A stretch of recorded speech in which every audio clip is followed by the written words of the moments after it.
आगामी कार्यक्रम प्रायोजित किया है जॉयस मायर मिनिस्ट्रीज के मित्रों और सहयोगियों ने।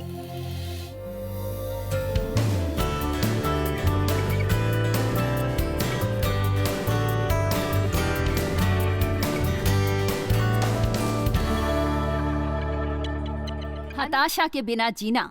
पिता, हम आज के वचन के लिए आभारी हैं। मेरी प्रार्थना है कि हर दिल को बेहतर ज्ञान मिले कि अनुग्रह वास्तव में कितना विस्मयकारी है। मेरे विचार से हमने विस्मयकारी अनुग्रह के बारे में इतनी बात की है कि हम भूल गए हैं कि वो कितना विस्मयकारी है।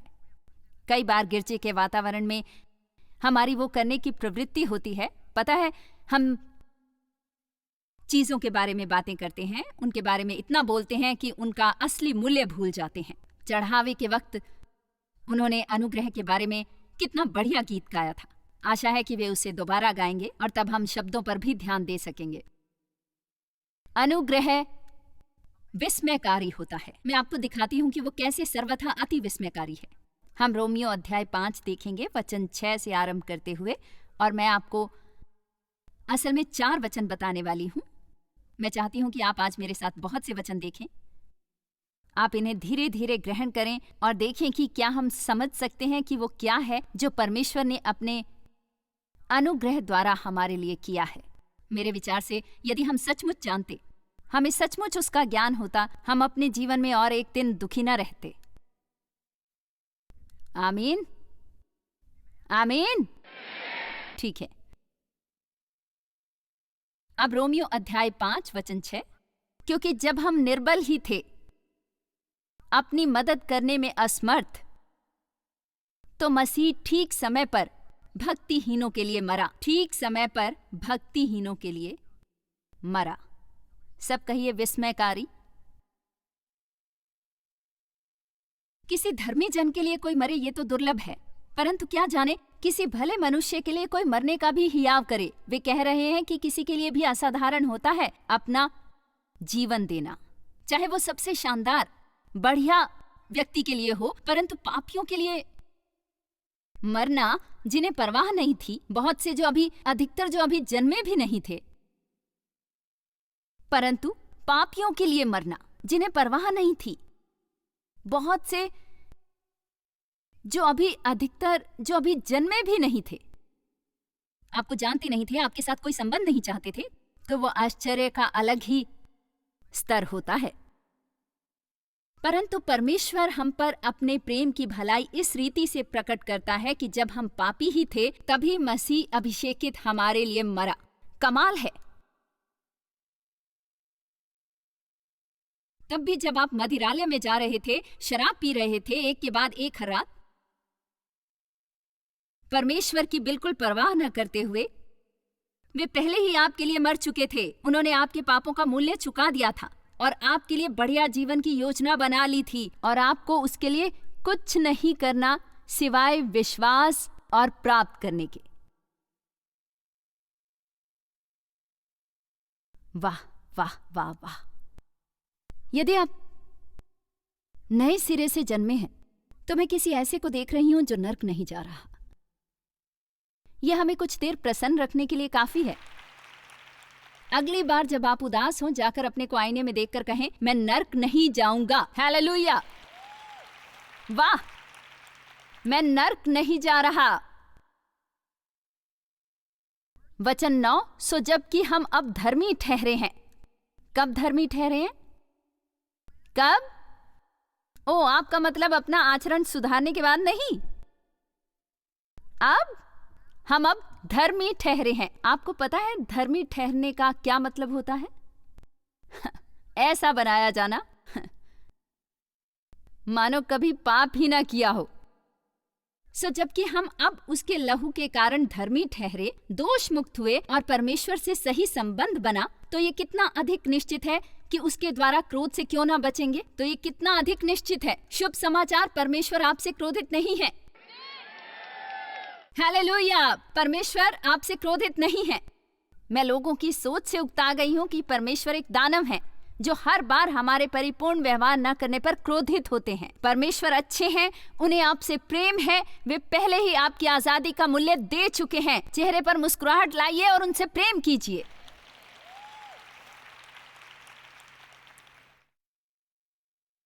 क्योंकि वैरी होने की दशा में तो उसके पुत्र की मृत्यु द्वारा हमारा मेल परमेश्वर के साथ हुआ।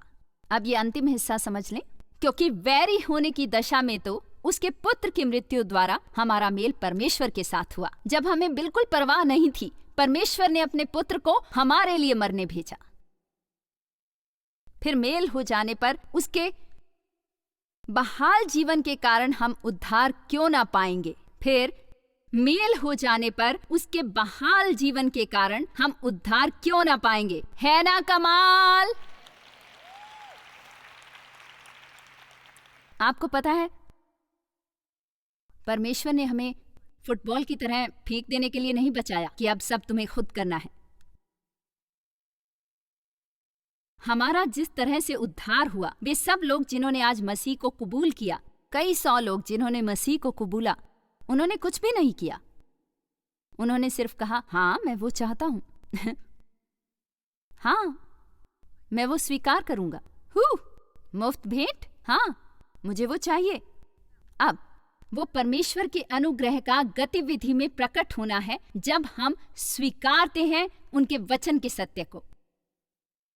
तब जीवन भर के पाप, न केवल अब से पहले के पाप, परंतु जब परमेश्वर आपके पाप क्षमा करते हैं तो सब पापों को करते हैं, वे भी जो आप कल करेंगे, परसों, उसके अगले दिन, उसके अगले दिन, उसके अगले दिन। इसलिए हमें पाप से डरने की जरूरत नहीं है, क्योंकि परमेश्वर उस समस्या से निपट चुके हैं। पर आप लोगों से ऐसी बात नहीं कर सकते। देखिए, यदि वे पाप से डरेंगे नहीं तो वे शायद बाहर जाकर जानबूझकर पाप करेंगे। ये जरूरी नहीं। यदि किसी का सचमुच नया जन्म हुआ है और उसका परमेश्वर के साथ वो संबंध है, तो उसके अंदर एक नया स्वभाव होता है और वो शायद फिर भी गलत काम कर सकता है, पर वो बेफिक्र नहीं हो सकता। आप वो करके बेफिक्र नहीं हो सकते, क्योंकि अब आपके पास कुछ और है। आपके अंदर एक नया कानून है और हम उस नई आत्मा को जितना अधिक पोषण देते हैं, वो उतनी शक्तिशाली बनती है। जितना सही पोषण, उतनी शक्तिशाली, उतनी शक्तिशाली, उतनी शक्तिशाली, उतनी शक्तिशाली। और हमारे पर नियंत्रण करने वाले पुराने शरीर की बिल्कुल नहीं चलती। वैसे ही जब हम क्रूस के वैरी थे, आप में से कुछ अपने जीवन में भयंकर समस्याओं से संघर्ष कर रहे हैं। क्रोध, कड़वाहट, अक्षम्य आदतें, लतें और भी बुरी बातें। शैतान को आपकी परमेश्वर से दूरी अच्छी लगती है और वो आप में और उनमें दूरी लाता है। पर सच ये है कि परमेश्वर प्रेम है। ऐसा नहीं कि सोमवार को करते हैं, मंगलवार को नहीं। वो ऐसा कुछ नहीं जो वे हमारे अच्छे होने पर करते हैं और हमारे गलत करने पर वे बंद कर देते हैं। वे हमें हमेशा प्रेम करते हैं, चाहे हम उनकी परवाह नहीं करते। इसीलिए उन्होंने अपने इकलौते पुत्र को हमारे लिए मरने भेजा। सो अब निस्तारा पाने के बाद हम कितना अधिक पाप के साम्राज्य से मुक्त होते होंगे। पाप आइंदा आप पर नियंत्रण नहीं कर सकता, क्योंकि अब वो आपका मालिक नहीं है। वो आप पर नियंत्रण नहीं कर सकता। अब आपका एक नया मालिक है और आप जितना अधिक ये जानेंगे, आप उतना कम पाप करेंगे। शुभ समाचार, क्योंकि विश्वास के द्वारा अनुग्रह ही से तुम्हारा उद्धार हुआ है। इफिसियों 2:8 और 9। मैं आपको जीना सिखाना चाहती हूं, क्योंकि विश्वास के द्वारा अनुग्रह ही से तुम्हारा उद्धार हुआ है। मैं ये पढ़ती हूं एम्प्लीफाइड में, क्योंकि विश्वास के द्वारा अनुग्रह ही से तुम्हारा उद्धार हुआ है। अनुग्रह से विश्वास द्वारा। विश्वास मोक्ष को खरीदता नहीं, उसे स्वीकार करता है। विश्वास वो हाथ है जो आगे बढ़कर परमेश्वर की मुफ्त भेंट स्वीकार करता है। ठीक है, इसलिए आज उद्धार स्वीकार करना कठिन नहीं था, क्योंकि हमने कहा था कि वो मुफ्त भेंट है और आपने कहा मैं वो लूंगा। शायद किसी ने वो स्वीकार ना करके कहा होगा, मैं इसके योग्य नहीं, मैं पहले अपने को सुधारूंगा। आप एक मुफ्त भेंट खरीदने की कोशिश कर रहे हैं, पर मुफ्त भेंट खरीदना असंभव है। यह हमारे शरीर का अपमान लगता है, क्योंकि शरीर कमाना और योग्य होना चाहता है। वो श्रेय लेना चाहता है। मेरा परमेश्वर के साथ बढ़िया संबंध है, क्योंकि मैं ऐसी हूं, वैसी हूं और ऐसा करती हूं। नहीं, जब हम पापी ही थे तभी वे हमारे लिए मरे। मुफ्त अनुग्रह द्वारा हमें मोक्ष मिलता है। परमेश्वर के मोक्ष का हिस्सा मिलता है। कृपया ये वचन फिर से लगाएं। अनुग्रह ही से तुम्हारा उद्धार हुआ है और ये तुम्हारी ओर से नहीं, तुम्हारा अपना काम नहीं, न अपने प्रयास द्वारा मिला है, वरन परमेश्वर का दान है। वचन 9, और न कर्मों के कारण, कोई नियम पूरे करने के कारण, ऐसा न हो कि कोई घमंड करे। वो ऐसे किसी भी काम के फल स्वरूप नहीं होता जो कोई कर सकता है, इसीलिए किसी को उसका अभिमान नहीं करना, न श्रेय लेना है। सो हमारा ऐसे उद्धार होता है। पता है, सच में अधिकतर लोगों को इससे समस्या नहीं होती। मतलब सब लोग ऐसे कहते हैं, आमीन, वाह, महिमा, हाँ मैं मोक्ष पाना चाहता हूं। अच्छा, अब कुलूसियों 2-6 देखते हैं। मैं कुछ समझाना चाहती हूं। सो जैसे तुमने मसीह यीशु को ग्रहण किया है, हमने उन्हें कैसे ग्रहण किया? अनुग्रह से विश्वास द्वारा। सो जैसे तुमने मसीह यीशु को प्रभु करके ग्रहण किया, वैसे ही उसी में चलते रहो, वैसा आचरण करो और जीवन नियंत्रित करो। ये रहा मेरा संदेश। हम जिस तरह मसीह को ग्रहण करते हैं, हमें उसी तरह जीना चाहिए। देखिए, आप नहीं जानते कैसे। यहाँ कुछ लोग जो वचन जानते हैं कह रहे हैं बढ़िया बढ़िया बढ़िया, परंतु आप नहीं जानते वो कितना बढ़िया है। क्योंकि जब आप सचमुच मेरी बात समझेंगे तो आप पर दबाव नहीं रहेगा। फिर आप अचानक ही अपनी कोशिशों और प्रयास द्वारा नहीं जिएंगे। मैं जीवन नहीं बिताती अपने संघर्ष, कोशिश और प्रयास करके और उसके बाद हताश होकर, क्योंकि मैं चाहे जो भी करूं वो काम नहीं करता। कितनों ने अपने को सुधारने की कोशिश की है?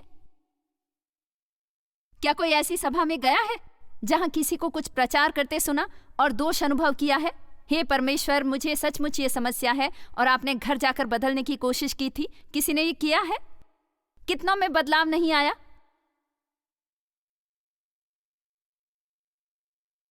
पता है क्यों? क्योंकि जैसे आपका उद्धार हुआ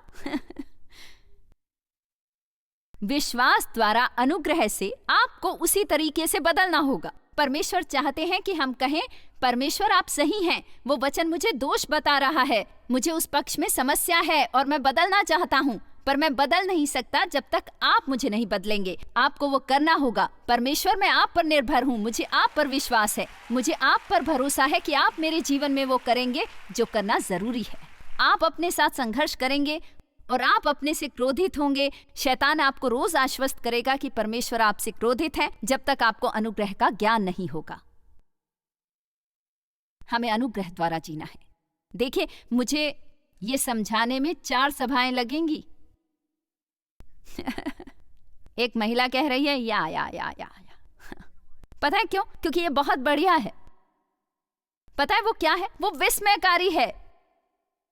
वो विस्मयकारी अनुग्रह है। जब तक हम यहां से जाएंगे हमें समझ आ जाएगी कि विस्मयकारी अनुग्रह क्या होता है। वो आश्चर्यजनक है जो परमेश्वर ने आपके लिए किया है। जब यीशु ऊपर गए पिता के दाहिने बाजू बैठने के लिए, उन्होंने अपने स्थान पर अपना प्रतिनिधित्व करने पवित्र आत्मा को भेजा, जो अब प्रभु यीशु मसीह के हर विश्वासी में रहते हैं। प्रभु यीशु मसीह के हर विश्वासी में रहते हैं। वे केवल हमारे साथ नहीं हैं, वे हम में हैं, और वे हमारे द्वारा वे करेंगे जो करने की जरूरत है, यदि हम स्वयं उसे करने की कोशिश बंद करेंगे और उन्हें काम करने देंगे। परमेश्वर उसे 5 मिनटों में कर सकते हैं,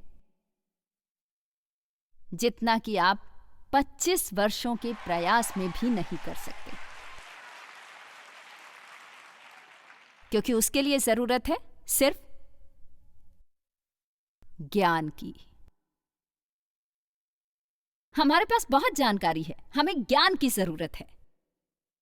अमेरिका में आज हम जानकारी में डूबे हुए हैं, हमें अब गहन ज्ञान की जरूरत है परमेश्वर के वचन पर।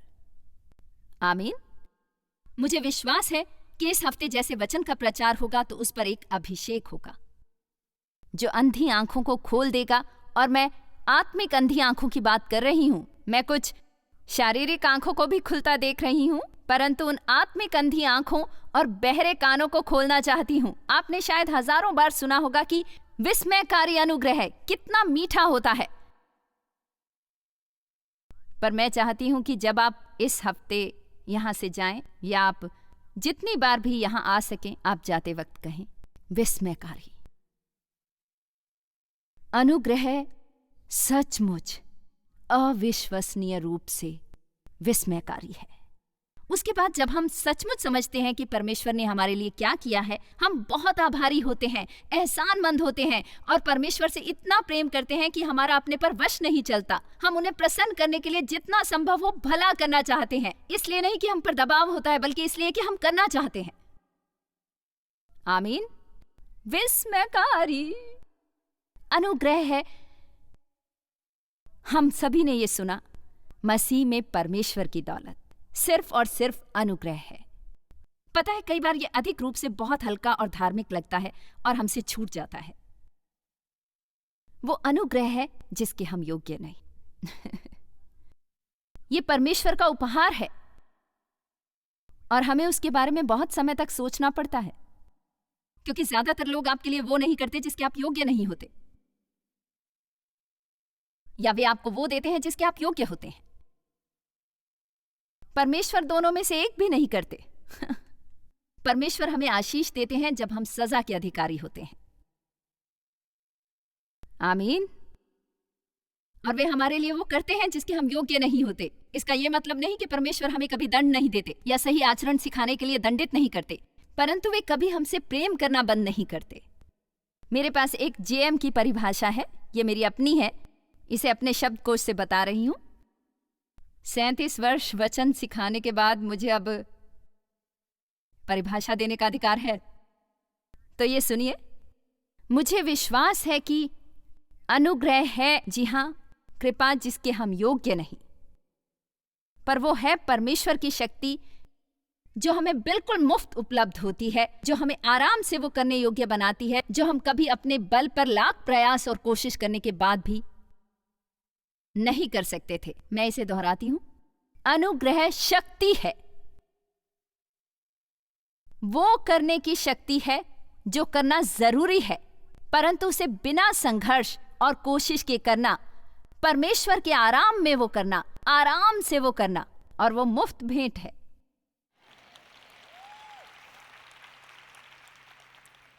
आप फिर से सुनना चाहेंगे? ऐसा करेंगे तो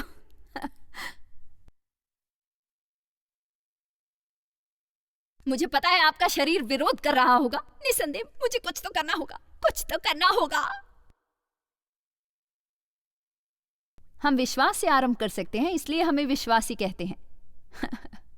यदि हमसे उपलब्धि करने की आशा होती तो हमें उपलब्धिकर्ता कहते, परंतु हम विश्वासी हैं और विश्वास शब्द का मतलब है ग्रहण करना, और ग्रहण शब्द का अर्थ है विश्वास करना। इसलिए आज जब उन लोगों ने मसीह को ग्रहण किया, उन्होंने विश्वास किया कि यीशु उनके पापों के लिए मरे थे और वे उन्हें क्षमा करने के लिए तैयार थे और बेहतर जीवन देने वाले थे। इसलिए उन्होंने विश्वास किया, और जैसे ही उन्होंने विश्वास किया उन्होंने ग्रहण किया। विश्वास करने पर आप ग्रहण करते हैं, जब आप ग्रहण करते हैं आप विश्वास करते हैं। हम दोनों को अलग नहीं कर सकते। विश्वास करना ग्रहण करना है। इब्रानियों 4 कहता है कि जब हम विश्वास करते हैं क्या होता है, हम परमेश्वर के आराम में प्रवेश करते हैं। पता है मुझे अपनी सभाओं में क्यों मजा आता है? जब मैंने ये सभाएं करनी शुरू की थी, मैंने सोचा था मैं दबाव से मर जाऊंगी। मैं मतलब अपनी सभाओं में जाने से पहले इतनी प्रार्थना करती कि मैं थकावट के कारण अधमरी हो जाती। पता है मुझे किसी से बात नहीं करनी, मैं ये नहीं करूंगी, मैं वो नहीं करूंगी। मुझे अभिषेक को भड़काना होता था। पर मैंने सीखा है कि जीने का सर्वोत्तम तरीका है हमेशा एक जैसे रहना। मंच पर अलग आचरण, बाहर अलग, ऐसा नहीं होता। परमेश्वर चाहते हैं हम असली रहें, ढोंग ना करें। इस्राएल मुझे तनावग्रस्त नहीं लगा जब वो आराधना की अगुवाई कर रहा था। मैंने उसे पहले देखा, वो पीछे भी लगभग वैसा था जैसे मंच पर था। हम सभी में अलग अलग योग्यताएं होती हैं, पर सच्ची बात यह है कि मुझे ये करना सुखद लगता है और मुझे उसमें मजा आता है। पता है क्यों? क्योंकि मैं वो हिस्सा कर रही हूं जो परमेश्वर ने मुझे दिया है। मैंने अध्ययन किया, तैयारी की, यहां आई, बाकी सब उनके हाथ में है। मैंने अध्ययन किया, तैयारी की, यहां आई, बाकी सब उनके हाथ में है। पता है हताशा क्या होती है? कुछ ऐसा करने की कोशिश करना जो आप नहीं कर सकते, कुछ ऐसा उपलब्ध करने की कोशिश करना जो आप नहीं कर सकते। देखिए, मैंने जब ये करना आरंभ किया, मैंने सोचा कुछ ऐसा करना चाहिए कि मैं सबको अच्छी लगूं। ये मुझे मार रहा था, क्योंकि लोग मुझे अजीब समझते और कुछ लोग उठकर चले जाते। मतलब ये शायद बाथरूम वगैरह जा रहे होते, परंतु शैतान मुझे कहता, उन्हें तुम्हारा प्रचार पसंद नहीं।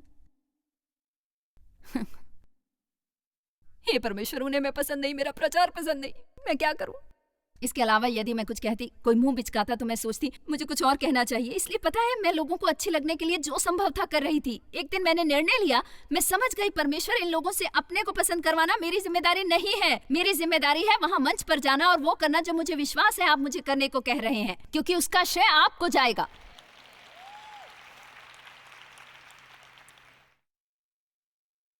मतलब मैं यहाँ खड़ी होकर लोगों पर चिल्ला सकती हूँ? बताइए, मैं किसी को कैसे अच्छी लगूंगी यदि परमेश्वर इसे संभव ना बनाए? पर फिर भी आप आते रहते हैं, आते रहते हैं, आते रहते हैं, आते रहते हैं, आते रहते हैं, आते रहते हैं।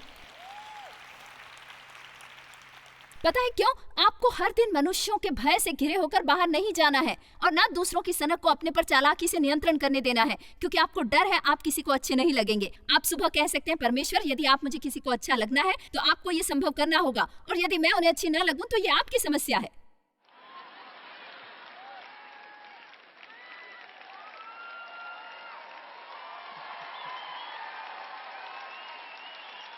इसलिए मैं कहूंगी, आपके पास मुझे पसंद करने के अलावा कोई चारा नहीं है, क्योंकि मैंने इसे परमेश्वर के हवाले किया है।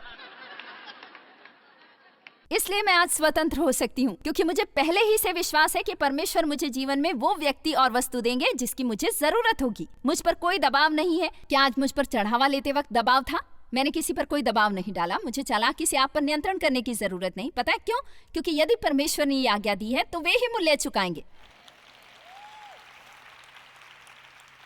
मुझे आपसे पैसा हथियाने के लिए कोई छल कपट नहीं करना है। आप या तो देना चाहते हैं या नहीं देना चाहते, और मैं चाहती हूँ कि आप चेहरे पर मुस्कुराहट के साथ वो करें, और इसलिए करें क्योंकि आपको विश्वास है कि आप अच्छी फलदार भूमि में बो रहे हैं। आमीन। परमेश्वर को उसका मूल्य देना होगा जो वे करवाते हैं। यदि वे चाहते हैं मैं ये करूं तो वे मुझे आमदनी देंगे। ये स्पष्ट है कि वे देते हैं, क्योंकि हमारा कुछ बकाया नहीं है। इसलिए हम संघर्ष नहीं करते। मैं मेहनत करती हूँ, पर मैं जो करती हूँ वो कठिन नहीं। मैं सचमुच बहुत मेहनत करती हूँ। घर जाने पर मैं शारीरिक रूप से थकी होंगी, पर मेरे लिए अपना काम करना कठिन नहीं है, क्योंकि मैं परमेश्वर के अनुग्रह से सब करती हूँ। मैं बताती हूँ आपको क्या कठिन होता है। एक पूरा दिन किसी से क्रोधित रहना, नाराज रहना, आग बबूला रहना और क्षमा ना करना, ये तो मुझे लगभग मार ही देगा। मैं आपको फर्क बताती हूँ। मैं मेहनत कर रही हूँ, परंतु मैं आंतरिक मेहनत नहीं कर रही। जब आप क्रोधित होते हैं, आप कुर्सी पर बैठे होने पर अंदर इतनी मेहनत कर सकते हैं कि आप अधमरे होते हैं। एक पूरा दिन चिंता और परेशानी में बिताना आपको परास्त कर देता है। मैं बताऊं, मैं उसकी बजाय लगातार 3 सभाएं करना पसंद करूंगी या 4 सभाएं, बजाय एक पूरा दिन किसी पर आग बबूला होकर बिताने के। ये मुझे थका देता है। मैं उससे निपट नहीं सकती। इसलिए हमें परमेश्वर का अनुग्रह ग्रहण करना और उन्हें अपने द्वारा काम करने देना सीखना चाहिए। मैं मसीह के द्वारा सब कुछ कर सकती हूँ जो मुझे बल देते हैं। ये कोई ऐसा वचन नहीं जो हम केवल दोहराते हैं। ये सचमुच संभव है। परमेश्वर आपसे जो भी करवाना चाहते हैं, आप उनके अनुग्रह से वो कर सकते हैं। आप कहेंगे, अच्छा फिर मैं क्यों इतना हताश हूं? हम उस पर बात करते हैं। चलिए इस पर बात करते हैं। देखिए, मेरे पास यहां एक लैंप है। ये क्या?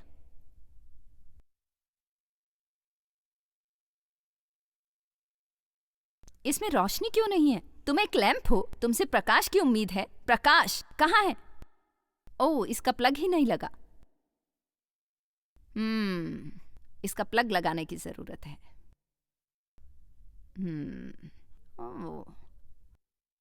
वाह वाह, कितना आसान था। अच्छा, ऐसे होता है।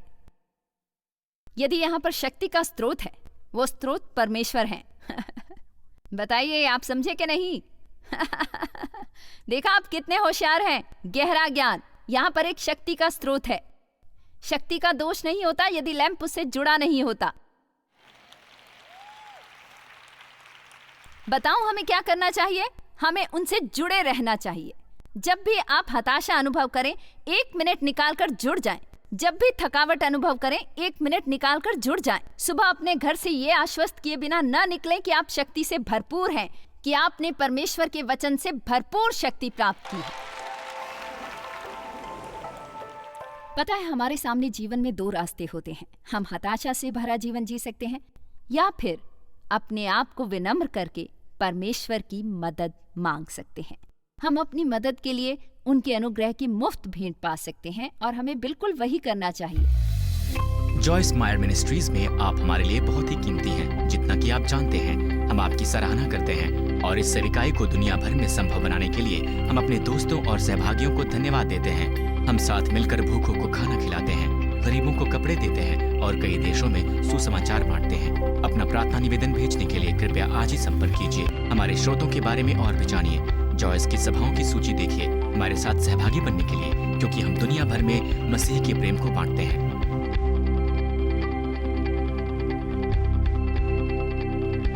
इसका खर्च उठाया है जॉयस मायर मिनिस्ट्रीज के मित्रों और सहयोगियों ने।